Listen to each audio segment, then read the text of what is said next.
रत्न श्री 105 विजयवती माता जी की, जैन धर्म की जिनवानी माता की जय। गुणानां विस्तरं वक्षे स्वभावानां तथैव च पर्यायाणां विशेषेण नत्वा वीरं जिनेश्वरम्।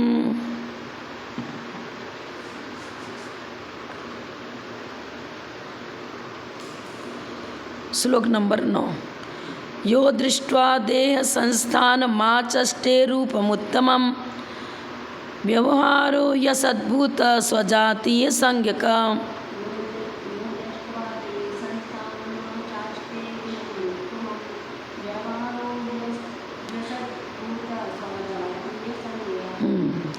देह संस्थान माने शरीर के आकार को, दृष्टवा देखकर, यो माने जो शरीर के आकार को देखकर आचष्टे इस प्रकार चेष्टा अर्थात व्यवहार करता है। क्या कहता है?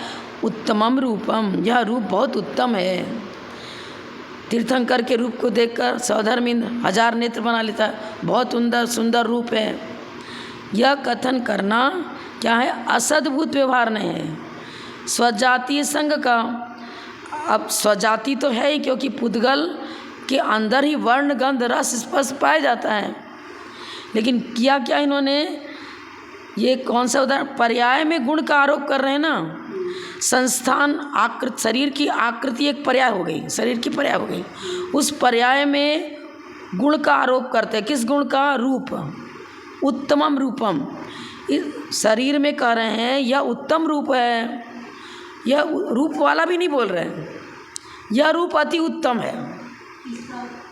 तो अब पर्याय तो हो गई। ये हम करें टेबल पर है, अब ये आकार है, किसी पुद्गल की पर्याय है, तो पर्याय है ना, ये तो स्कंद है। अब इसमें कह रहे बहुत सुंदर है, नहीं, उसी में रूप का आरोप कर रहे हैं ना। पर्याय वही है, पर्याय और गुण की परिभाषा अलग अलग है ना। अब पर्याय में हम गुण का आरोप कर रहे हैं, द्रव्य वही का वही है, इसी के रूप रंग की चर्चा कर रहे हैं। लेकिन हम स्कंद रूप पर्याय में जो शरीर की आकृति है उसमें कह रहे हैं कि उत्तम रूप है, रूपवान है। वो तो रूप नहीं है ना। कोई भी पदार्थ ले लो, स्व ले लो, पर ले लो, कोई भी ले लो, मतलब कोई भी पदार्थ। स्कंद पुद्गल की चर्चा कर रहे हैं। पुद्गल कोई भी हो, अपना स्वयं का रूप हो, अन्य का रूप हो, पर अपने से अपने तो कौन कहेगा कि मेरा रूप बहुत सुंदर है? वो दूसरे के लिए कहेगा कोई। ऐसा तो कोई विद्वान अच्छा सज्जन नहीं होगा जो कहेगा मैं बहुत रूपवान हूँ। तो अहंकार ममकार वाली बात हो जाएगी। यहाँ तो एक उदाहरण दे रहे हैं, वस्तु स्वरूप का विवेचन। ये बता रहे हैं पर्याय में गुण का आरोप करने वाला कौन सा नहीं होता? असद्भुत व्यवहार में। पर्याय कौन सी हो गई? शरीर संस्थान, ये हो गई पर्याय। गुण कौन सा हुआ? रूप, उत्तम रूप। अब अन्य में अन्य का आरोप का मतलब अन्य कोई बिल्कुल अन्य द्रव्य नहीं है। वह गुण, देखो, गुण पर्याय व द्रव्य, अन्यत्व तो गुण में भी है, पर्याय में भी है, द्रव्य में भी है। द्रव्य की परिभाषा लक्षण अलग, गुण का लक्षण उसका स्वरूप संज्ञा अलग, पर्याय का परिभाषा लक्षण अलग, संज्ञा अलग। एक को गुण कर, एक को पर्याय कर, एक को द्रव्य कर, नाम अलग अलग हो गया। लक्षण भी सबके अलग अलग हैं, परिभाषा मतलब को चाहे लक्षण को अलग अलग है। तो एक का दूसरे में आरोप करेंगे तो असद्भुत हो जाएगा ना। संज्ञा लक्षण की अपेक्षा चर्चा चल रही है यहाँ। तो पर्याय में गुण का आरोप, तुम सोचो कि बिल्कुल मतलब अलग द्रव्य हो, वो अलग द्रव्य की चर्चा नहीं कर रहे हैं यहाँ पर। पर्याय में गुण का आरोप करना असद्भुत व्यवहार में। इस प्रकार उपयुक्त 9 प्रकार का उपचार भी असद्भुत व्यवहारने का विषय है। अब उपचरित असद्भुत व्यवहारने का कथन कर रहे हैं। पहले तो सामान्य से उन्होंने कह दिया कि असद्भुत व्यवहारने के 9 भेद हैं। अब उपचरित असद्भुत व्यवहारने की परिभाषा सूत्र सहित नहीं बताई थी, यहाँ बता रहे हैं। उपचरित की अपेक्षा भी असद्भुत बनेगा और पृथक्त्व की अपेक्षा भी असद्भुत बनता है। अन्यत्व की अपेक्षा यहाँ चर्चा है। अन्यत्व में क्या करेंगे? गुण और गुणी में प्रदेश भेद तो नहीं है, लेकिन लक्षण भेद है। तो यह उपचार हो गया ना। अब आपने पर्याय में गुण का उपचार किया, पर्याय तो पर्याय, पर्याय को गुण नहीं कहेंगे, गुण को गुण कहेंगे, पर्याय को पर्याय कहेंगे। फिर भी हम पर्याय में गुण का आरोप कर रहे हैं ना। ये नहीं कर रहे कि इस पर्याय में गुण का आरोप में। अब देखो उदाहरण क्या दिया, रूपम उत्तमम, या उत्तम रूप है, उसको रूप ही कह दिया, रूपवान भी नहीं कर रहे हैं, रूप ही कह दिया। उपचरित असद्भुत व्यवहार ने कथन, चालू करो। उपचार पृथक नयो नास्तीति न पृथक कृत।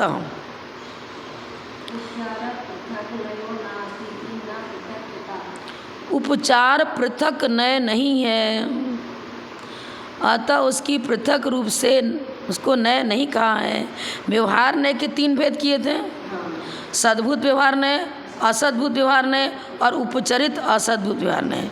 तीसरे भेद में उपचार नय का अंतर्भाव हो जाता है। तीसरा नय कौन सा है? असद्भुत, उपचरित असद्भुत व्यवहार नय।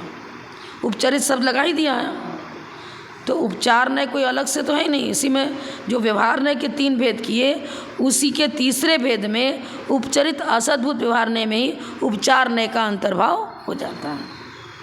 और उपचार कहते किसे हैं? 212 नंबर सूत्र, मुख्या भावे सति प्रयोजने निमित्ते चोपचार प्रवर्तते।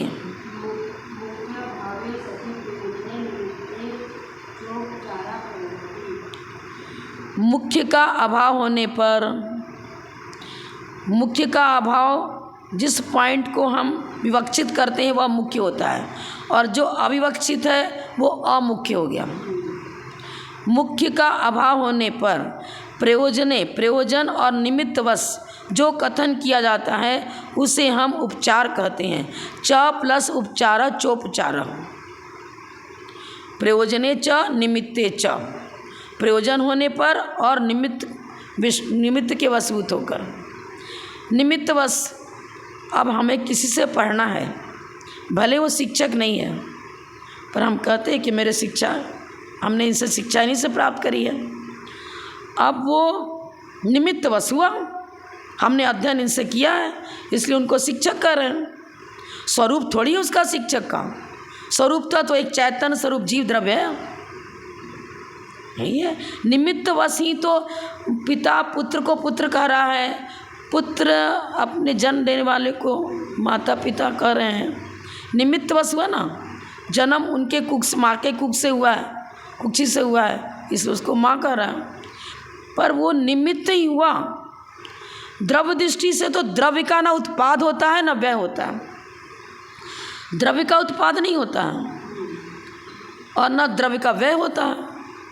जीव की मृत्यु हो, किसी द्रव प्राण का उच्छेद हो गया, मतलब श्वास प्राण जो द्रव प्राण उसका उच्छेद हो गया, दूसरी गति में चला गया, तो ये तो निमित्त ही तो गया। जीव तो वैसे का वैसा ही है, दूसरी गति में चला गया, द्रव्य का तो अभाव हुआ नहीं। हाँ, ये उदाहरण हम मन से दे रहे हैं, पुस्तक में क्या दिया है, बिलाव को सिंह कहना। अब यहाँ सादृश्य की अपेक्षा, सादृश्य भी तो एक निमित्त हो गया ना, सदृशता। बिल्ली का चेहरा और सिंह का चेहरा मिलता जुलता है, सर्वथा तो मिलता नहीं है, मुख्य का अभाव तो कहना ही पड़ेगा। मुख्यतः बिलाव को शेर पर्याय का उदय नहीं है, शेर को बिल्ली पर्याय का उदय नहीं है। बिलार ने उसी नामकर्म का बंध किया तो बिल्ली पर्याय में गया, सिंह ने उसी पर्याय का बंध किया तो सिंह पर्याय में गया। लेकिन हम क्या कर रहे हैं, बिलाव को सिंह कह दे रहे हैं, सिंह को बिलाव कह दे रहे हैं, तो क्या हो गया, मुख्य का अभाव है। बिलाव में सिंह पर्याय का अभाव है, और सिंह पर्याय का अभाव होने पर भी बिलाव को सिंह कह देना किस अपेक्षा से क्रूरता है, उसी तरह की है, हिंसक प्रवृत्ति है, चेहरा भी कुछ कुछ मिलता जुलता है। इसलिए यहाँ पर बिलाव और सिंह में सादृश्य संबंध है। सादृश्य, अब हमारा प्रयोजन क्या था, क्रूरता को बताना था। देखो जैसे हिंसक प्रवृत्ति बिलार की होती है, बिल्ली की होती है, उसी प्रकार हिंसक प्रवृत्ति सिंह की है।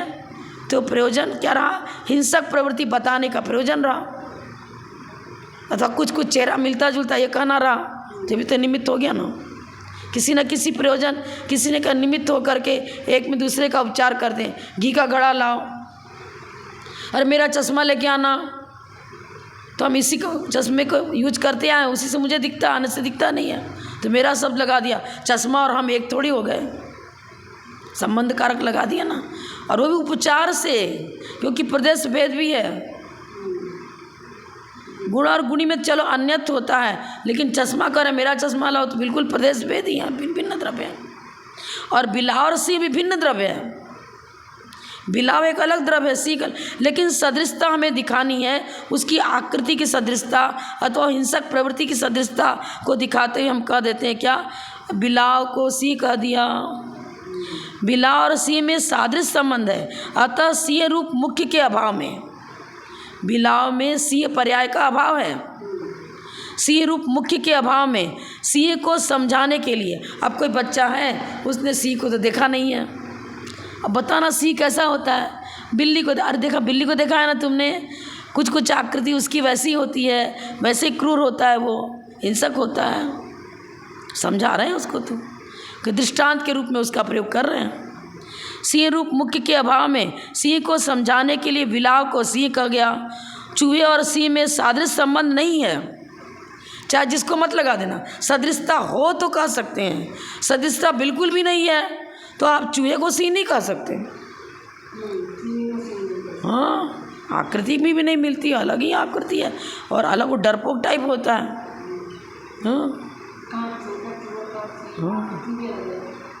हाँ, इसलिए तो कह रहे चूहे और सी में सादृश्य संबंध नहीं है, अतः चूहे में सी का उपचार नहीं किया जा सकता है। कुछ ना कुछ निमित्त मिलना चाहिए ना भाई। घड़े में घी रखा था इसलिए तो हमने उसको घी का घड़ा कहा, और जिसमें चावल दाल रखा उसको थोड़ी कह देंगे कि घी घड़ा, क्योंकि उसमें भिन्न द्रव्य, हाँ अलग द्रव्य रखा है। कुछ ना कुछ प्रयोजन होगा या निमित्त होगा, तभी हम उपचार करेंगे। हमारे मनुष्य गति नाम कर्म का उदय है, बुद्धिमान मनुष्य आयु चल रही है, तब हम अपने को मनुष्य कह रहे हैं। हमें आरिका का संस्कार किया गया, गणनीपद का संस्कार किया गया, तो लोग हमें गणनी आरिका कह देते हैं, तो ये भी तो एक उपचार हो गया ना। मैं जो शुद्ध जीव द्रव्य हूँ, उस जीव द्रव्य का स्वरूप थोड़ी बनेगा आरिका या गणनी या मुनि या थोड़ी बनेगा। हाँ, पद है ये, तो पद है। हाँ, तो उपचार ही लगेगा ये तो। यदि यहाँ कोई प्रश्न करे कि उपचार ने पृथक क्यों कहा गया, यह तो व्यवहार नय का ही भेद है, इसलिए व्यवहार नय का ही कथन करना चाहिए था। सो इसका उत्तर दिया है, उपचार के कथन बिना किसी भी एक कार्य की सिद्धि नहीं हो पाती है। पूरा लोक व्यवहार उपचार से चल रहा है। ये मेरा भाई है, मेरे पिता हैं, ये मेरी फैक्ट्री है, ये मेरा मकान है, ये मेरे शिक्षा गुरु हैं, ये मेरे दीक्षा गुरु, सब तो उपचार से ही चल रहा है लोक व्यवहार। हाँ, लोक व्यवहार पूरा इस पर आधारित है अधिकांशतः। मतलब उपचार के कथन बिना किसी भी एक कार्य की सिद्धि नहीं होती है, व्यवहार की भूमिका निभेगी ही नहीं। जहाँ पर मुख्य वस्तु का अभाव हो, मुख्य वस्तु जैसे जीव द्रव्य हो गया मुख्य द्रव्य, अब जितना कथन उसके लिए हम कर रहे हैं, ये आरिका हैं, ये मुनि हैं, ये हमारे शिक्षा गुरु हैं, ये दीक्षा गुरु हैं, ये मनुष्य है, ये इसके स्त्री वेद का उदय, इसके पुरुष वेद, तो सब तो कर्मजन्य पर्यायों की चर्चा हो रही है, तो उपचार ही तो हो गया। जहाँ पर मुख्य वस्तु का अभाव हो, कथन में मुख्य वस्तु ले रहे हैं, मुख्य वस्तु का माने कथन में मुख्य वस्तु को नहीं पकड़ रहे हैं।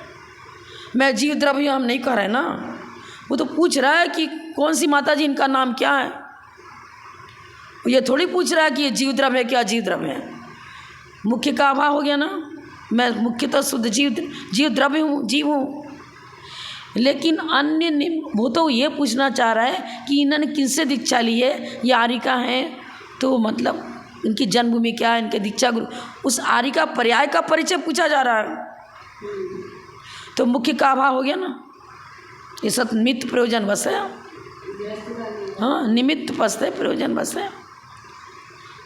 यहाँ वहाँ पर प्रयोजन या निमित्त के उपलब्ध होने पर मेरे पर आरिका व्रत का संस्कार किया गया, इस निमित्त बस मैं आरिका कहला रही हूँ। अब प्रयोजन बस उसका कुछ प्रयोजन होगा कि भाई मुझे अमुक प्रश्न इन माता जी से पूछना है, तो माता जी कहाँ मुझे बताना, तो प्रयोजन बस हो गया। वह उपचार भी संबंध के बिना नहीं होता, कोई ना कोई संबंध होना चाहिए। इस प्रकार उपचरित असद्भुत व्यवहार नय की प्रवृत्ति होती है, इसलिए उपचरित नय भिन्न रूप से कहा गया। सूत्र 44 के विशेषार्थ में भी इस नय का कथन है। इसके भेदों का कथन सूत्र 88 से 91 तक है। पढ़ चुके हैं सब अपन और समझ में आ चुका, देखने की आवश्यकता है नहीं।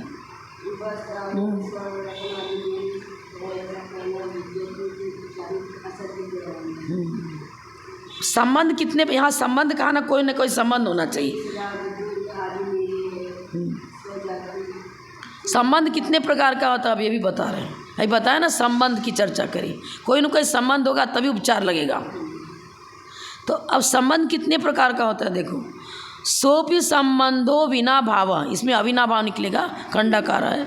सोपि संबंधो विना भाव संश्लेष संबंध, परिणाम परिणामी संबंध, श्रद्धा श्रद्धेय संबंध, ज्ञान ज्ञेय संबंध, चारित्र चर्या संबंध चेत्यादि सत्यार्थ असत्यार्थ सत्यासत्यार्थ चेत्युपचरित असद्भुत व्यवहार नयस्यार्थ।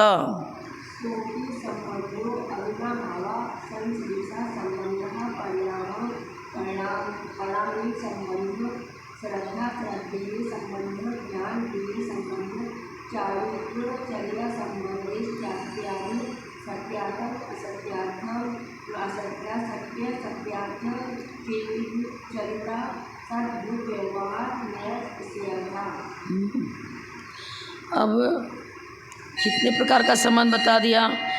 सबसे पहले अविनाभाव संबंध। अविनाभाव संबंध किस में होता है? गुण और गुणी में।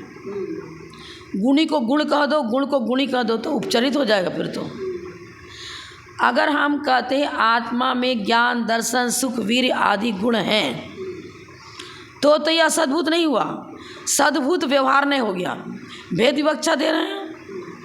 लेकिन गुणी को ही गुण कह दिया और गुण को गुणी कह दिया।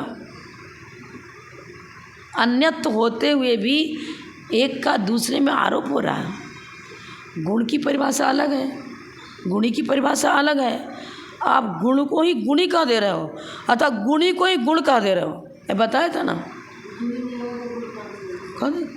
लेकिन कथन, यहाँ तो सब कथन की चर्चा है। अब अरे ये तो ज्ञानमय है, ज्ञानमय है, अरे ज्ञानी है ज्ञान में, यह ज्ञानी को ज्ञान में ज्ञान कह दिया। तुम तो साक्षात ज्ञान स्वरूप हो। व्यक्ति को कह रहे, किसी व्यक्ति को कि तुम तो साक्षात ज्ञान स्वरूप हो। अरे तुम शब्द किया, तुम शब्द मैंने किसी जीव द्रव्य के लिए बोला आपने? हाँ, और जीव को तुमने जीव न बता करके ज्ञान रूप बता दिया, गुणी को गुण रूप बता दिया। मतलब गुण और गुणी में अन्यत्व है, अन्यत्व को गौण पक्ष में डाल दिया, उस तद्रूप ही उसे कह दिया। अरे ये तो साक्षात सरस्वती है ज्ञान में। अरे क्या सरस्वती खास गुण, साक्षात सरस्वती, सरस्वती कोई दूसरी है, उसको ज्ञान की प्रकाष्ठा उसको प्राप्त है, साक्षात सरस्वती कर दिया। सारा उदाहरण देखिए स्पष्ट कर रहे हैं। देखो इन्होंने क्या किया है, वह संबंध भी, अब जो ये संबंध बताए ना, इन संबंधों में संश्लेष संबंध पढ़ चुके इसलिए हम नहीं दोहरा। संश्लेष संबंध किसके कहते हैं? जैसे कि कर्म है, कर्म का जीव के साथ दूध और पानी की तरह एक क्षेत्रावगाह संबंध है, तो ये संश्लेष संबंध हो गया।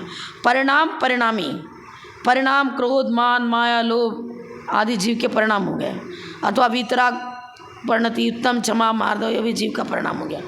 और जो परिणमन कर रहा है वो परिणामी हो गया, परिणमन करने वाला परिणामी, और उसके अंदर जिस प्रकार का परिणमन हो रहा है उसे परिणाम कहते हैं। श्रद्धा श्रद्धेय, श्रद्धा सम्यक दर्शन को श्रद्धा कहते हैं। श्रद्धा श्रद्धेय 6 द्रव्य 7 तत्व 9 पदार्थ, ये श्रद्धा के विषय हैं, इन पर श्रद्धा करना श्रद्धा श्रद्धेय संबंध हो गया। ज्ञान ज्ञेय, जिसको जो ज्ञान का विषय बनता है वो ज्ञेय, और ज्ञेय पदार्थ को जिस शक्ति से हम जानते हैं उसे ज्ञान कहते हैं। चारित्र चर्या, औपसमिक चारित्र, छायापसमिक चारित्र, छायिक चारित्र, और चारित्र चर्या उसी प्रकार की है उसकी, इसको चारित्र उस प्रकार का कह रहे हैं।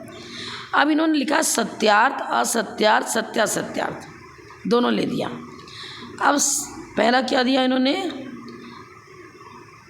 यह संबंधित सत्यार्थ। सत्यार्थ में क्या लिया, स्वजाति पदार्थों में,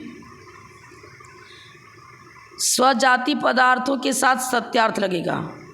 अब स्वजाति पदार्थ कैसे हो गया, चैतन्यमय जीव द्रव्य है, उसका ज्ञान गुण भी तो चैतन्यमय है, अतीन्द्रिय आत्मिक सुख का अनुभव करा वो चैतन्यमय है, उसकी सारी अनुभव माने ज्ञान दर्शन सुख वीर जो उसके अंदर गुण हैं और भी जो सामान्य विशेष गुण हैं वो सब चैतन्य में है। तो स्वजाति हो गया ना, और हम अपने को भी जीव कर रहे हैं, आपको भी जीव कर रहे हैं, स्वजाति हो गया ना। पहले पढ़ चुके हैं स्वजाति विजाति को, पुद्गल और जीव विजाति बनेंगे और जीव और जीव स्वजाति बनेगा। हाँ, अब पृथक और अन्य दोनों के पीछे स्वजाति लेंगे। असत्यार्थ अर्थात विजाति पदार्थों में पुद्गल को साक्षात, पुद्गल को जीव कह देना, अरे ये तो गणनी आज का विजयमती माता जी दिखा के फोटो में बता रहे हैं, विजाति हो गया ना। फोटो तो पौद्गलिक है, उसमें कथन करे ये तो गणनी आज का विजयमती माता जी हैं, तो विजाति हो गया ना। और इसको असत्यार्थ में लिया क्योंकि ये तो पुद्गल है और जड़ पदार्थ है, उसमें हम चैतन्य रूप जीव की चर्चा कर रहे हैं। अब सत्यार्थ अर्थात स्वजाति विजाति, जिसमें स्वजातिपना भी है और विजाति दोनों एक साथ मौजूद हो। पहले हम पढ़ चुके हैं। नगर, नगर में जीवंत नागरिक भी हैं और पौद्गलिक द्रव्य भी है। यह मेरा देश, यह मेरा नगर, यह मेरा ग्राम। हाँ, अब ग्राम में जो पदार्थ है, फैक्ट्रियाँ भी हैं, उसमें पौद्गलिक नाना प्रकार के आइटम पदार्थ भी हैं और जीव भी रहते हैं उसमें, नागरिक भी हैं। तो जीव और अजीव दोनों का मेल रूप वो नगर हुआ और उसमें स्वजाति द्रव्य मौजूद है और विजाति द्रव्य मौजूद है, दोनों मौजूद है ना, तो सत्यासत्य हो गया। इसको पूरा उदाहरण से आगे दे रहा है ना, विशेषार्थ में क्लियर कर रहे हैं। इस नए का कथन सूत्र 88 में भी है। इत्यादि से निमित्त नैमित्तिक संबंध, निमित्त नैमित्तिक संबंध से किसको बढ़ाई कर रहे हैं, किसको मतलब दीवार आदि बनाते शिल्पकार कर रहे हैं, हाँ, किसको शिक्षक कर रहे हैं, तो निमित्त ही हो गया ना भाई। स्वस्वामी संबंध, ये मेरे स्वामी जिसके यहाँ नौकरी करता है वो नौकर अपने मालिक को क्या बताता है, ये मेरे स्वामी हैं भाई, और क्या नौकरी कर रहा है उसका नौकर है स्वामी। वाच्यवाचक भाव, जिस चीज़ का कथन कर रहे हैं वो हो गया वाच्य, और वाचक वाक्य रचना करते हैं ना, क्या कहते हैं, यह व्यक्ति छायिक सम्यक दृष्टि है, सेंटेंस रचना करी। तो शब्द जो द्रव्य श्रुत सेंटेंस रचना से हुई वो तो हो गया वाचक, शब्द हुआ वाचक, और शब्द के द्वारा प्रतिपादन किस विषय का किया गया वो हो गया वाच्य। घड़ा लाओ, घोड़ा, घड़ा शब्द हो गया वाचक, और उस घड़ा से किस विषय का संकेत किया गया वाच्यभूत, इसकी मीनिंग का तो अर्थ, शब्द से जो अर्थ निकल रहा है मीनिंग, वो तो हो गया वाच्य और शब्द हुआ वाचक। जिस विषय का प्रतिपादन करना चाह रहे हैं वो विषय हो गया वाच्य, और उस विषय का प्रतिपादन जिन शब्दों से किया गया वो हो गया वाचक। प्रमाण प्रमेय, प्रमाण पंच सम्यक ज्ञान को प्रमाण कहते हैं, और ज्ञान का जो जो विषय बनता है, सम्यक ज्ञान का जो विषय बनता है वो प्रमेय हो गया। बंध, बंधक, बांधने वाला, अब बांधने वाला जीव है लेकिन कौन, संसारी जीव हुआ, उसने राग देश रूप परिणति करी, तो राग देश रूप परिणति के कारण वो बंधक बना। अब बंध ज्ञानावरण दर्शनान वेदनी जो कर्म आए और एक क्षेत्रावास संबंध को प्राप्त हो गए, किसका बंध कर रहा है, बंध ज्ञानावरण दर्शनावरण वेदनी मोनी आदि जो नाम ले रहे हैं, इनके बंध माने बंधने योग प्रकृतियाँ हो गई। बंध माने बंधने योग प्रकृतियाँ, और बंधक माने बांधने वाला संसारी जीव। बद्ध घातक, चूहा बिल्ली में बद्ध घातक संबंध, मारते हैं खाते हैं उसको, शेर शिकार करता है, जीवों का वध करता है, वध करने योग्य, और जो वध करने वाला है वो घातक हो गया। हाँ, कहाँ तक, हाँ बद्ध हो गया ऐसा, ये सब इसमें आ जाएगा, ये सब संबंध। यदि इनको यथार्थ न मानना तो पड़ेगा। तो हम क्यों कहते हैं जीवों को मत मारो, हिंसा मत करो? तो द्रव प्राण की तो चर्चा है, भाव प्राण का तो हिंसा, भाव प्राण की तो हिंसा हो ही नहीं सकती है। जीव में से चेतना हट सकती है क्या? आप जीव के अंदर चैतन्य गुण है उसका नाश कर सकते क्या? नहीं, द्रव प्राण का उच्छेद होगा। द्रव प्राण 5 इंद्रियां, श्वासोच्छ्वास आदि, आयु, इसका उच्छेद होगा। तो ये सब उपचरित असद्भूत व्यवहारने से प्रमाण के विषय हैं। सच्चा ज्ञान है, ये भी मिथ्या ज्ञान नहीं है, ये मिथ्या कथन नहीं है। नए मिथ्या कथन नहीं करा, सम्यक ने है। उपचरित असद्भूत व्यवहार नए का विषय अपने रूप में सत्यार्थ है, लेकिन उपचरित असद्भूत व्यवहार को सद्भूत कहने की चेष्टा मत करना। सबका अपना अपना विषय है। नेत्रेंद्रिय का विषय रूप है और हम नेत्रेंद्रिय का विषय शब्द कहने लग जाए तो गलत हो जाएगा ना। तो जो जिस नए का विषय है, जैसा जिनेन्द्र भगवान ने, गणधर परमेश्वरी ने जैसा निरूपण किया है वैसी ही चर्चा करोगे तो वो नए समीचीन नए होगा। और उल्टा पुल्टा करके चर्चा कर दी, असद्भूत व्यवहार नए के विषय को सद्भूत कह दिया और सद्भूत के विषय को असद्भूत कह दिया, उल्टा पुल्टा हो गया ना। रसना इंद्रिय के विषय को घ्राण इंद्रिय का विषय बना दिया, घ्राण इंद्रिय के विषय को रसना इंद्रिय का विषय बना दिया, गलत हो जाएगा ना। ये चीज़ सब यथार्थ है लिख रहे, ये संबंध यथार्थ है, इसको मानना ही पड़ेगा। ब्रह्मचर्य व्रत देते हैं अपनी सब पत्नी को छोड़कर, शेष माता पिता मतलब भाई बहन आदि सबको पवित्र दृष्टि से देखना, अन्य सभी को पवित्र दृष्टि, तो ये संबंधित हो गया। अब कहोगी ये तो मतलब चर्चा व्यवहारने की भूमिका ही है और असद्भुत व्यवहार है। कौन किसका भाई, कौन किसका पुत्र, कौन किसकी बेटी, कौन किसका पिता, ये तो उपचार से ही लगेगा। ये कर्मबंध पर्याय हैं, कर्मजन्य पर्याय हैं, इसलिए उपचार ही लगेगा। ये चीज़ है। संश्लेष संबंध होता है, वहाँ पर अनुपचरित असद्भुत व्यवहार लगाते हैं, लेकिन है तो असद्भुत ही। कहाँ पर? कर्म के साथ तो असद्भुत लगेगा क्योंकि एक क्षेत्रावगा संबंध है, लेकिन पुत्र पौध धन संपत्ति के साथ संश्लेष संबंध नहीं है, वहाँ उपचरित असद्भुत व्यवहार लगेगा। स्वस्वामी संबंध उपचरित लगेगा, वाच्यवाचक सब में उपचरित लगेगा। अब क्या बता रहे हैं? यदि इनको यथार्थ, क्यों यथार्थ मानना? इनको यथार्थ तो है नहीं, स्वरूप थोड़ी है। स्वरूप नहीं तो इसको क्यों यथार्थ कहते हो? वस्तु का स्वरूप तो है नहीं। अरे हम कहाँ करें कि स्वरूप था, हम तो उपचरित असद्भुत व्यवहार ने लगा रहे हैं ना। अपने अपने कथन के अपने सब सही हैं। यदि इनको यथार्थ न माना जाए तो संसार का अभाव हो जाएगा। जब संसार का अभाव तो मोक्ष का भी अभाव हो जाएगा। किसी को संसारी क्यों कह रहे हो? स्वरूपता तो कोई संसारी है ही नहीं। प्रत्येक जीव चेतन स्वरूप ही है। स्वरूप तो चाहे मुक्त जीव हो चाहे संसारी जीव हो, स्वरूप वही का वही होता है। लेकिन किट्ट कालमा सहित संसार में भ्रमण कर रहा है। सोना सोना है, किट्ट कालमा से सहित हो तो उस किट्ट कालमा से सहित कहेंगे, सोना तो है ना उसमें। स्वर्ण पन्ने का अभाव थोड़ी हो गया, नहीं तो उसको स्वर्ण पाषाण कैसे कहेंगे? खान से सोना निकाला, उसको स्वर्ण पाषाण कह रहे हैं। भी किट्ट कालमा सहित है ना, शुद्ध सोना तो है नहीं, फिर क्यों उसको स्वर्ण पाषाण करे? अरे योग्यता है उसके अंदर, किट्ट कालमा हटा दो, धमकने लगा, चमकने लगा स्वर्ण। इसी तरह संसारी जीव भी, उस जीव का स्वरूप तो चैतन्य रत्नत्रय ही है। चैतन्य की परिणति को, चैतन्य की 3 पर्याय, बहुत सी पर्याय है, लेकिन हम मुख्यतः हम यहाँ समझ सम्यक ज्ञान सम्यक चैतन्य, ये रत्नत्रय भी चैतन्य की पर्याय है।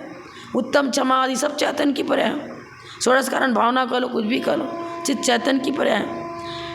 अब संसारी जो जीव हैं वो कर्म को बांधते रहते हैं, किट्ट कालमा सहित हैं, तब वहाँ पर नाना प्रकार के संबंध लग जाएंगे और सब यथार्थ हैं। कर्म से सहित था तो उसको संसारी कहते थे, और कर्म का उच्छेद कर दिया, 8 कर्मों का आत्यंतिक उच्छेद हो गया तो मोक्ष चला गया। अब मानना तो पड़ेगा ना, है उपचरित असद्भुत व्यवहार नहीं, लेकिन उपचरित असद्भुत व्यवहार भी सम्यक ज्ञान का विषय है, प्रमाण का विषय है। मोक्ष मार्ग का भी अभाव हो जाएगा नहीं मानोगे तो। ज्ञान और ज्ञेय का अभाव हो जाएगा, प्रमाण और प्रमेय का अभाव, सब भेद विवक्षा है ना। प्रमाण तो सम्यक ज्ञान हुआ, अब प्रमेय तो लोक अलोक के सारे पदार्थ प्रमेय बन रहे हैं। एक को प्रमेय कह रहे, एक को प्रमाण कह रहे हैं, दो भिन्न धर्म में लेकिन संबंध है। ये क्या एक भाव बनता है उनका, प्रमेय प्रमाण। इसलिए अब ये कह रहे हैं इन संबंधों की अपेक्षा से ये सब के सब प्रामाणिकता को लिए हुए हैं। प्रमाण के द्वारा ग्रहण किए गए विषय को ही अपेक्षाकृत कथन करता है, उसे हम नय कहते हैं। यह भी सापेक्ष कथन है। उपचरित असद्भुत व्यवहार ने भी सापेक्ष कथन करता है, सम्यक नय है, अपनी अपेक्षा से सभी नय अपने अपने स्थान पर समीचीन है, सब अपने अपने स्थान पर समीचीन। देखो बहुत सारा इसका उदाहरण दे रहे हैं। तत्वार श्रद्धानम सम्यक दर्शनम, ये क्या है? उपचरित असद्भुत व्यवहार नय का विषय बना। ये सूत्र किस नय की अपेक्षा से रचा गया है?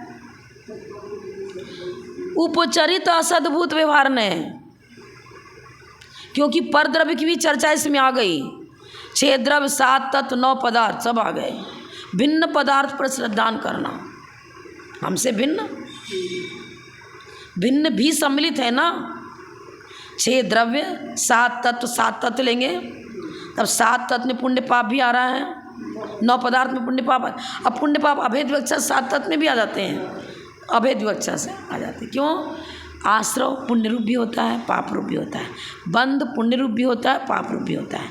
सर्वथा उनमें कोई अंतर नहीं है, लेकिन पदार्थ करते हैं तो उसमें पुण्य पाप और मिला क्लियर करने के लिए, जैसे भेद में और प्रभेद करते हैं, प्रभेद में और प्रभेद कर देते हैं, इस तरह से।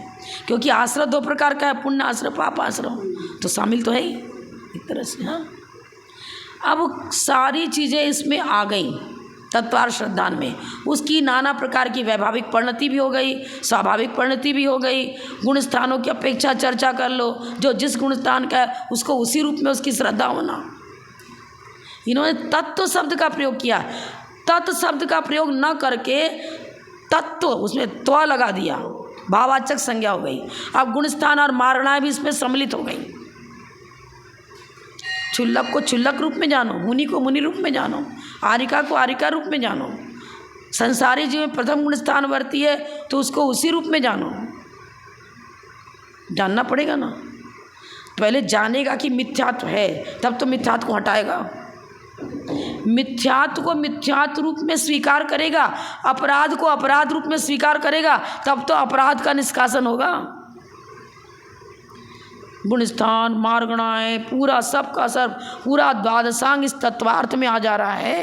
क्या नहीं आ रहा है? चराचर सभी प्राणियों की पूरी वैभाविक परिणति, स्वाभाविक परिणति। वैभाविक परिणति को वैभाविक ही जानो, उसको हे तत्व जान करके हटाओ। क्योंकि तत्व में तो आश्रय भी आ रहा है, बंध भी आ रहा है। अब आश्रय और बंध को तो हे तत्व में लेते हैं, पर आश्रय और बंध को जब तक समझेंगे नहीं तो संवरण निजरा कहाँ से करेंगे? हे उपादेय दोनों तत्व आ रहे हैं तत्वार्थ में। तत्व कितने 7 हैं ना भाई, तो उसमें आश्रय बंध संवरण निजरा सभी तो आ रहा है ना, ये बात है। अब सर्वद्रव्य पर्याय केवल यह सूत्र भी उपचरित असद्भुत व्यवहार से है, क्योंकि सभी द्रव्य को ले लिया। भिन्न द्रव्य की चर्चा आ गई ना, सभी द्रव्य सही पर्यायों को केवल ज्ञान में सभी झलकते हैं। केवल ज्ञान का विषय क्या है? सभी द्रव्य और सभी पर्याय। इस सूत्र की रचना भी असद्भुत व्यवहार से हुई है। असत अभिधानम अन्यतम, झूठ बोलना, असत जो वस्तु जैसा नहीं है उसको उस रूप में कथन नहीं करना, ये सब झूठ है। आरिका की नवदा भक्ति नहीं करनी चाहिए, भी अनृत झूठ में आ जाएगा, क्योंकि उपचार से महाव्रत उनको है। आरिका श्राविका है ये कहना भी गलत हो जाएगा, अंतर है। श्राविका को तो आरंभी हिंसा, उद्योगी हिंसा सब कर रहे, ब्रह्मचर्य भी पालन नहीं कर रहे, और आरिका का स्थान तो अलग। एक एक गुण स्थान के असंख्यात लोग प्रमाण भेद हैं। प्रत्याख्यान कसाय का उदय 2 प्रतिमाधारी को भी, आरिका को भी है, लेकिन विशुद्धि की अपेक्षा बहुत बड़ा तारतम्य भेद, ये तारतम्य लिए भेद पड़ गया। छठी कक्षा का विद्यार्थी वो भी है जिसने 40% नंबर लाया था, और जो 100% नंबर लाया वो भी 4th क्लास का विद्यार्थी है। उसको भी चौथी क्लास का विद्यार्थी करे, उसको भी चौथी क्लास का, लेकिन उसकी बुद्धि और ज्ञान की पराकाष्ठा अलग अलग है। ज्ञान का तारतम्य बहुत में उसमें भेद है, सब में भेद है। अब झूठ बोलना, असत माने जो वस्तु जैसा नहीं है उसको उस रूप में उसका कथन करना, ये झूठ है। सब झूठ में आ जाएगा। जैसे यहाँ भी हो जाए गलत, अब निश्चय ने को व्यवहार ने कह देना, निश्चय ने के विषय को व्यवहार ने का विषय बता देना, व्यवहार ने के विषय को निश्चय ने का, ये भी असत हो गया। प्रमाण नए निक्षेप की अपेक्षा से सत्संख्या क्षेत्र स्पर्शन कालांतर भाल बहुत तैश्य, इन सब की अपेक्षा से वस्तु का जैसा स्वरूप बताया गया है उस अपेक्षा से उसको ऐसा ही स्वीकार करना, ये हुआ सत्यार्थ। और उल्टा सीधा कर दिया, सब झूठ। अदत्ता दानम स्त्यम, बिना दिए किसी वस्तु को ग्रहण कर लेना, बिना दिए किसी वस्तु ग्रहण कर लेना। अब लेन देन तो पर पदार्थ के साथ ही बनेगा। अब आपने तो अपने द्रव्य से किसी वस्तु खरीदा नहीं है, आपका स्वामित्व है नहीं, और दूसरे का हार ले आए, झपट करके अपना हार बना लिया। लोभ का शायद जागृत हुई ना, प्रमाद है। जहाँ जहाँ हिंसा वहाँ वहाँ सब है हिंसा, जहाँ जहाँ प्रमाद है वहाँ पांचों पाप हैं। लोभ का शायद जागृत हुई तो पराये धन को अपना धन बनाना चाहा बिना। अदत्ता दानम विस्तेयम, कहीं पर कोई पदार्थ पड़ा हुआ है और हम उठा लें, अरे क्या करें, और कोई उठा लेगा, इसको सुरक्षित करो, मंदिर में किसको दे दो, यहाँ दे दो, और क्यों दे दो, बिना दी वस्तु को उठाए क्यों, अतिचार तो लग ही जाएगा आपको। आपके अभिप्राय में भले ही ज़्यादा लोभ नहीं पड़ रहा, लेकिन इतना तो लोभ हुआ कि कीमती वस्तु है और जाने कोई दूसरा मत ले जावे, इसको उठा लो, नहीं, अतिचार लग जाएगा। चार लगे बिना नहीं बने। आपका उपयोग लेने की तरफ गया ही क्यों, उसका पुण्य पाप उसको मिलना होगा, मिलेगा, नहीं मिलना होगा, नहीं मिलेगा, क्या करें। गणयार का विजय में थी माता जब हम भी थे तो संग में तो थे ही। चातुर्मास हुआ था कहाँ, पांडिचेरी में। अब गर्मी का दिन था तो गैलरी में बैठ करके माता जी अपना श्लोक वगैरह याद कर रही थी, कंठस्थ कर रही थी। कर्मकांड था शायद, जीवकांड, जो भी चर्मकांड या जीवकांड दोनों इसको एक था। अब कोई 2 व्हीलर से जा रहा था, करीब 9:30 का समय होगा, 10 बजे आर को उठते हैं। तो अब माता जी की निगाह उधर पड़ गई, इतना बड़ा पैसों का बंडल, उसके करीब कई लाख रुपए थे उसके उसमें, और वो बंडल उसके स्लिप कर गया, गिर गया, समझ नहीं पाया कि मेरा गिर गया। सामने दुकानदार था, उसने तुरंत उठा लिया, और जब वो उठा रहा था तो माता ने उसको उठाते भी देख लिया। और वो जैन व्यक्ति ही था जिसका द्रव्य गिरा था। अब वो घबराए, इधर से उधर बार बार 2 व्हीलर इधर से उधर कर रहा है, इधर से उधर कि मेरा माल गया कहाँ, बैंक में पैसा जमा करने जा रहा था वो तो। फिर माता जी के पास आया, वैसे ऐसे मेरा एक गिर गया, क्या करूँ। माता ने इशारा किया उसके पास है, जा। अब उसने देखा था कि माँ देख तो लिया इन्होंने, अब बोल भी नहीं सकता, कहाँ मैंने उठाया तो है, बताना पड़ा उसको। माता जी का आशीर्वाद समझ लो। वाह। फिर उसको कहा कि इसको इनाम के रूप में कुछ दे देना, थोड़ा बहुत 1000-2000 जो भी इनाम के रूप में दे देना, तेरी सुरक्षा तो करी नहीं तो और कोई उठा के ले जाता। और वही उसने इसलिए दे दिया, उसने तो उठाया था लोभवश ही, लेकिन माता जी बराबर टकटकी लगा देख रही थी। उसने उठाया, अपने दुकान में ले गया, रखा, इसलिए देख रही थी कि देखो चोरी तो कर रहा है ना, ये गिरा तो किसी दूसरे का, 2 व्हीलर वाले का गिरा है, ये दुकान में बैठा तो इसने उठाया है। और वो झूठ बोल नहीं सकता साधु के सामने। फिर हम उसको बुलाया गया, बोला हाँ मैंने देखा तेरे को, और उसने भी कहा कि हाँ हमने देखा तो था, जरूर कहना ही पड़ेगा ना। अब रक्षा भी हो गई, लेकिन उसने उठा लिया, ठीक है। वो तो चोरी का भागी बनेगा ही, लोभ कसा उसकी थी, लेकिन उसके भाग्य का नहीं था, उसको देना पड़ गया। चोरी के हिसाब से उठाया तो था, चोर चोरी करके ले गया, लेकिन पुलिस ने पकड़ लिया और माल वापस जब्त कर लिया। चोरी का दोष तो लगेगा ही, लगेगा ना, प्रमाद तो था ही, प्रमाद तो था ही। मैथुन अब्रह्म, मैथुन सेवन किया है ना करे, अंदर में भावना तो कर रहा है कि कभी स्त्री मुझे मिल जाए, कभी मिल जाए, कभी इसका भोग कर लूँ, अब्रह्म। ये सब कथन, लेकिन संबंध लग रहा है ना, परिणाम परिणामी लिया था ना यहाँ पर, हाँ, तो ये सब उसमें आ रहा है ना, जो संबंध ये बताया उसमें सब में सम्मिलित है ये। इसलिए सब के सब उपचरित असद्भूत व्यवहारने के विषय हैं। चलो आगे, अब नहीं पढ़ पाएंगे, 6:30 पूरा हो गया।